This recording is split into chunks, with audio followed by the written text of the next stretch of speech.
ஈரேழு ஜென்மங்கள் எடுத்தாலும் உனை சேருவேன். வேறாரும் நெருங்காமல் மனவாசல் தன்னை மூடுவே.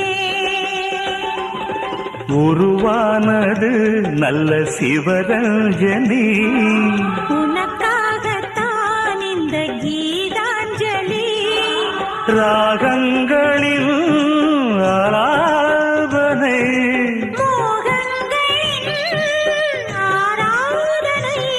உடலும் மனமும் தழுவும் பொழுதில் உருகும் ஒரு ஜீவன்தான் உன் பாடல்தான் ஓயாமல் இசைக்கின்றது.